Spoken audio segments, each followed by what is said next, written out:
देखो हम भी, हमारा टाइम भी बड़ा हो ऐसे, ये तो ये तरीका है। श्री सतीश चंद्र मिश्रा जी। धन्यवाद। मैं सिर्फ इतना एक अपनी बात शुरू करने वाले आधा सेकंड लेकर ये कहूंगा, मैं कल परसों से पूछ रहा हूं कि कितना समय हम लोगों को मिलेगा। 6 मिनट नहीं, है। हम लोगों को ये बताया गया 10 मिनट मिलेगा। नहीं, और 10 मिनट और लोगों को 12 मिनट दिए गए। नहीं, और जो मैं बता रहा हूँ ना, आज का स्थिति में 6 मिनट है। मैं आप 1 मिनट एक्स्ट्रा भी दीजिए। 5 घंटे आपने बढ़ाया। सतीश जी आप बोलिए, you know how to speak. in time है, कैसा कर सकते। प्लीज प्लीज प्लीज, सबके लिए वो, सबके लिए बांटा, सबके लिए बांटा। इनके पास 5 घंटे, हम लोग पास 5 मिनट। नहीं, वो तो क्या करे, उनका नंबर उतना है, आपका नंबर की बात नहीं। तो इसमें नहीं, आप समझौता करिए, कोई प्रॉब्लम नहीं इधर में। हम लोगों ने तो प्लीज प्लीज सतीश जी। मैं हमेशा से अपनी, मैं बगैर पढ़े मैंने बात की, लेकिन आज आपने समय की बाध्यता कर दी है, तो मैं चाहता हूं कि कम से कम जो हमारी बातें हैं वो रिकॉर्ड में ज़रूर आ जाएं, और इसलिए मैं इसको पढ़ने का कार्यक्रम कर रहा हूं आपकी इजाज़त से, जिससे कि समय बाध्यता जो आपने कर दी है उसकी वजह से। किसानों के बारे में सबसे पहले मैं कहना चाहूँगा कि आप किसानों को रोकने के लिए, आज उनके आंदोलन को रोकने के लिए, उनके प्रोटेस्ट को रोकने के लिए आप इस समय आपने खाई खोद दी है। खाई ये उनके लिए नहीं खोद रहे हैं, ये हम कहना चाहेंगे खाई अपने लिए खोद रहे हैं।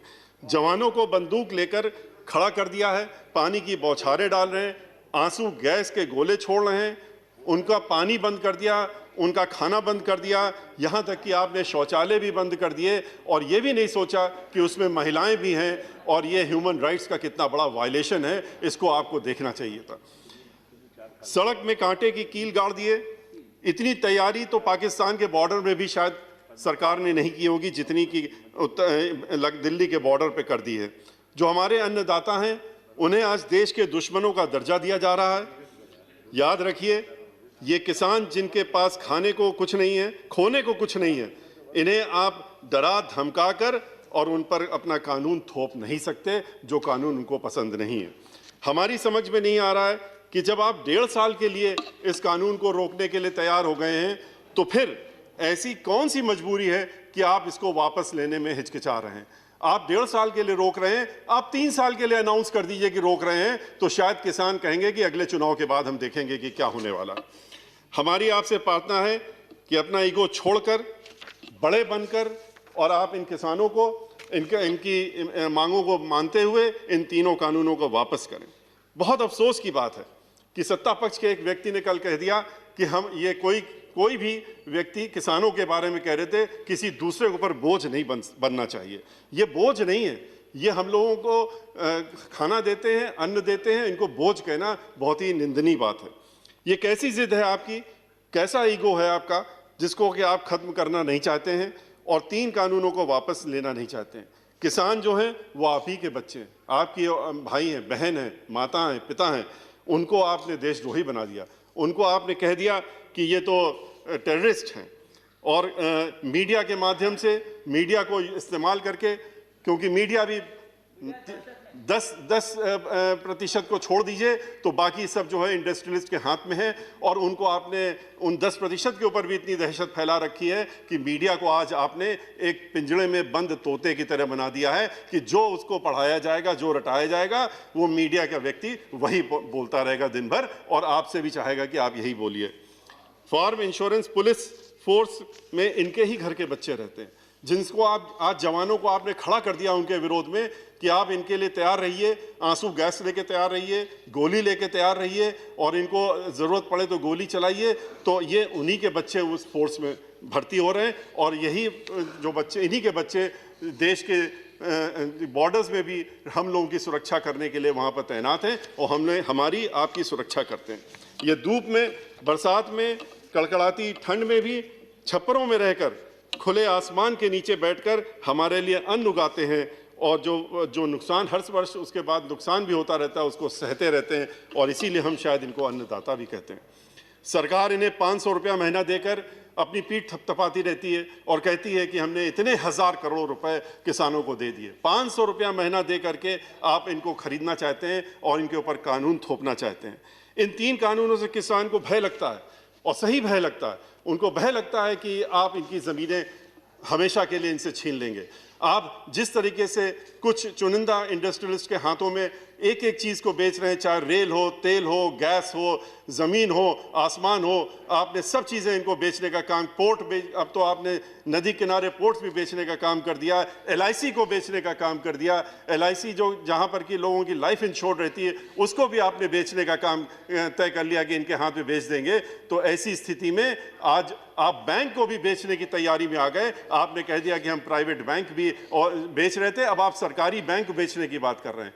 जब आप सरकारी बैंक को बेचना चाहते हैं, जिन बैंकों में इन्हीं इंडस्ट्री से घोटाला करके पैसा लेकर के विदेशों की सैर कर रहे हैं, तो किसान भी डर रहा है कि उनका क्या होगा। उनकी ज़मीन, एक बार ज़मींदारी एबॉलिशन एक्ट जब 1952 में आया था, जुलाई 1952 में आया था, आज से 70 वर्ष पहले, तो ज़मींदारी ख़त्म करके किसानों के हक में पूरे देश में ये कानून लाया गया था और उससे उनको फ़ायदा भी हुआ था। आज आप ठेकेदारी के नाम पे उस ज़मींदारी को वापस लाना चाहते हैं।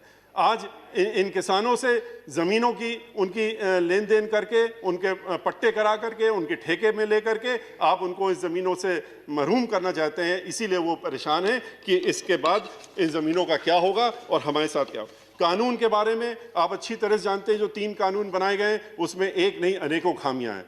किसानों के हक की कोई चीज़ नहीं है। SDM तय करेगा कि कौन, अगर कोई बात होती है तो SDM तय करे। SDM आपकी सुनेगा, इंडस्ट्रियलिस्ट की सुनेगा कि या एक गरीब किसान की सुनेगा। उसमें अपील और रिवीजन और रिव्यू की पावर है। वो उसमें लिमिटेशन आपने किसान के लिए छोड़ दी 21 दिन, कुछ दिनों की, महीने भर की, और बाकी जो इंडस्ट्रियलिस्ट होगा, जो ठेकेदार होगा, उसके लिए आपने कोई रिव्यू की लिमिटेशन नहीं रखी। इस तरह का कानून आप लेकर के आए। MSP के लिए किसान लड़ रहा है, कह रहा है कि आप MSP जोड़ दीजिए। आप MSP कानून में क्यों नहीं डालते हैं? MSP इसलिए नहीं डाल रहे हैं क्योंकि आपकी नीयत साफ नहीं है। अगर नीयत साफ होती तो MSP डालने का कानून में क्या परेशानी है? आप बार बार बाहर कह रहे हैं, हर जगह कह रहे हैं कि हम तो MSP देंगे, आप क्यों परेशान हो रहे हैं? तो MSP अगर आप देना चाहते हैं तो आप इस कानून में MSP की बात क्यों नहीं रखते हैं? ये तो एक ऐसी ही जिद हुई कि हम जो चीज़ नहीं, आप ये कहते हैं कानून हमारा, इसलिए हम इसको लेके आ रहे हैं क्योंकि किसानों का भला हो जाएगा, किसानों का उद्धार हो जाएगा। जिसके आप उद्धार की बात कर रहे हैं, जिसके भले के लिए कह रहे हैं, वो स्वयं कह रहा है कि हमें ये पसंद नहीं है, हमारे हक में नहीं है, इसको आप हमारे ऊपर लागू मत करिए, इसको हमें मत थोपिए। तो आप कहते हैं नहीं, इसको तो हम आपको थोपेंगे। ये तो वैसी जिद हो गई कि एक स्टूडेंट कहता है कि हम तो इकोनॉमिक्स पढ़ेंगे, हम पॉलिटिकल साइंस पढ़ेंगे, हम इंग्लिश लिटरेचर में आगे पढ़ेंगे। आप कहेंगे नहीं नहीं, आपको तो मेडिकल में ही जाना पड़ेगा, इस देश के सारे लड़कों को मेडिकल पढ़ना पड़ेगा क्योंकि यही देश के हित में है और यही सारे बच्चों के हित में है।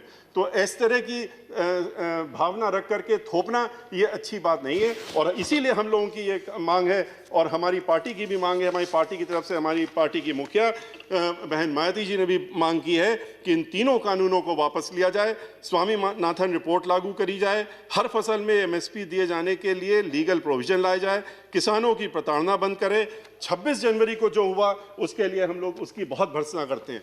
हमारे लिए भी झंडा जो है, इस देश का तिरंगा जो है, वो जान और शान और हर चीज़ के लिए सबसे ऊपर है। और हम लोग भी उसके अगर कोई भी उस पर दाग लगता है तो हम लोग उसको सह नहीं सकते। ऐसे लोग जिन्होंने इसमें लगाने की कोशिश की है और लाल किले में चढ़ करके उन्होंने तिरंगे झंडे को नुकसान पहुंचाने की कोशिश की है, उनके खिलाफ सख्त कार्रवाई होनी चाहिए। और उनको मैं आखिरी में 2 मिनट आपसे इसलिए मांग रहा हूँ कि प्रेसिडेंशियल, अब आपने चूंकि कह दिया था कि किसान का अलग होगा और वो अलग नहीं होगा, तो एक साथ होगा, तो इसलिए दोनों पे बात करना ज़रूरी है। तो इसलिए मैं बहुत ही शॉर्ट में अपने प्रेसिडेंशियल जो एड्रेस है उसके बारे में और बातें जो है उनके बारे में कुछ बातें कहूँगा। जहाँ तक आज देश में अनएम्प्लॉयमेंट इस कदर बढ़ गया है कि मैक्सिमम स्तर पर अनएम्प्लॉयमेंट बढ़ा हुआ है। 2 करोड़ नौकरी देने का वादा किया था, जिस तरह से आपने 15 लाख रुपए देने का वादा किया था गरीबों को उस सालाना, लेकिन 1 करोड़ से ज़्यादा नौकरियां जाने का काम हो रहा है। ये सब डीमोनेटाइजेशन का असर है। उसके बाद से आज के रोज़ PhD स्टूडेंट्स जो हैं वो भी क्लास 4 की नौकरी के लिए दरख्वास्त लगाते हैं तो लाखों में दरख्वास्तें आती हैं। इस स्थिति में आज हम लोग पहुँच गए हैं। एजुकेशन की पॉलिसी आपने ऐसी बनाई है जिसमें कि आप ये नहीं देख रहे हैं कि एक PhD को कहते हैं कि आप नर्सरी पास बच्चे को पढ़ाने का काम करिए, वो भी उसके पहले एलिजिबिलिटी टेस्ट पास करिए। इसकी वजह से जो अनेकों MBA हैं, जो और पढ़े लिखे पोस्ट ग्रेजुएट स्टूडेंट्स हैं, उनको नौकरियां नहीं मिल रही, जो पहले पढ़ाने का काम करते थे, जिन्होंने हम लोगों को भी पढ़ाने का काम किया। वो कोई PhD होल्डर्स या खाली वही नहीं थे जिन्होंने पढ़ाने का स्कूलों में काम किया, वो ग्रेजुएट्स भी थे, पोस्ट ग्रेजुएट से पढ़ाते थे। आज आपने LIC को बेचने का जो डिसीजन लिया है वो बहुत ही घातक है। 49% पहले आप स्टेक बेच रहे थे, अब आपने 75% बेचने का। एक व्यक्ति होता है, उसको लगता है कि हमारी लाइफ इंश्योर्ड है या हमारे बाद हमारे बच्चों को इंश्योरेंस मिलेगा। आज आप उसको भी प्राइवेट हाथों में बेच रहे हैं। जिस तरह से आप हर चीज को बेचने का काम कर रहे हैं, ये उचित नहीं है। Thank you Satish ji. Sir, I take, you have taken already 9 minutes, please. Sir, 10 minute की हमने छूट मांगी थी, 10 मिनट की छूट मांगी थी। अच्छा, हम एक खाली हेल्थ के बारे में बात करके अपनी बात समाप्त करना चाहेंगे। आपने हेल्थ स्कीम के बारे में कहा है, आपने प्रेसिडेंशियल अपनी एड्रेस में ये भी कहा है, माननीय राष्ट्रपति जी ने कहा है कि बहुत सी चीज़ें हम लोग कर रहे हैं, जितने देश में आप बढ़ावा कर रहे हैं वो सब, लेकिन अल्टीमेटली तो प्राइवेट हाथों में ही जाने वाला है। तो देश के पास कहाँ रहने वाला है? 2-3 प्राइवेट जो लोग हैं उन्हीं के हाथ में इसको भी बेच देंगे आप। हेल्थ स्कीम में आपने कहा है कि आपने बहुत किया, बहुत अच्छा किया, लेकिन आप ये भी तो देखिए कि इसमें और भी आगे बढ़ने की जरूरत है। हमने पिछली बार भी माननीय सभापति जी के सामने भी हमने ये बात कही थी कि कैंसर के पेशेंट्स पूरे देश में रोज हर महीने लाखों की संख्या में बढ़ रहे हैं। कैंसर का ट्रीटमेंट जो होता है उसके लिए मशीन चाहिए होती है, लीनियर एक्सरे मशीन चाहिए होती है, और लीनियर जो एक्सलेटर मशीन होती है वो सिर्फ विदेशों में बनती है और 2 ही कंपनियां बनाती हैं। उनको यहाँ पर ला करके अगर हेल्थ सेक्टर हमको बढ़ाना है तो उनके लगाने के लिए प्राइवेट लोगों को आगे आने की इच्छा अगर हो या किसी को भी लगाना हो तो उनके पास कैपेसिटी होनी चाहिए। अनफॉर्चुनेटली ये बात मैंने पहले भी कही थी, आपने ये एक बार फाइनेंस मिनिस्टर से भी माननीय अध्यक्ष जी कही थी कि इसमें ध्यान दिया जाए कि उसमें आप 27% जो है इंपोर्ट ड्यूटी लगाते हैं। 27% इंपोर्ट ड्यूटी, वो 12-13 करोड़ की मशीन आती है, उसमें 27% और दे। इस वजह से आज इसमें आप कितना कमा लेंगे साल भर में? 50 करोड़, 60 करोड़। लेकिन इसकी वजह से आज कैंसर की वजह से लोग मर रहे हैं और उनको दिक्कत हो रही। MRI, CT, इन पे जो है इंपोर्ट ड्यूटी खत्म होनी चाहिए, टैक्सेस खत्म होनी चाहिए। इसी के साथ में अपनी बात। Thank you very much sir. मेरा सुझाव ये है, आगे बजट भी है, कुछ लोग मेरे ख्याल से प्रेसिडेंट्स एड्रेस और बजट दोनों मिला के बोल रहे हैं। उनका दूसरा आदमी बोलेंगे मुझे मालूम नहीं, बट इसको भी थोड़ा ध्यान में रखिए।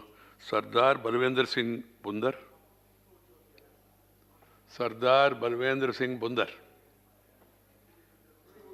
सरदार बलवेंद्र सिंह बुंदर नहीं, आया नहीं। श्री अब्दुल वहाब, अब्दुल वहाब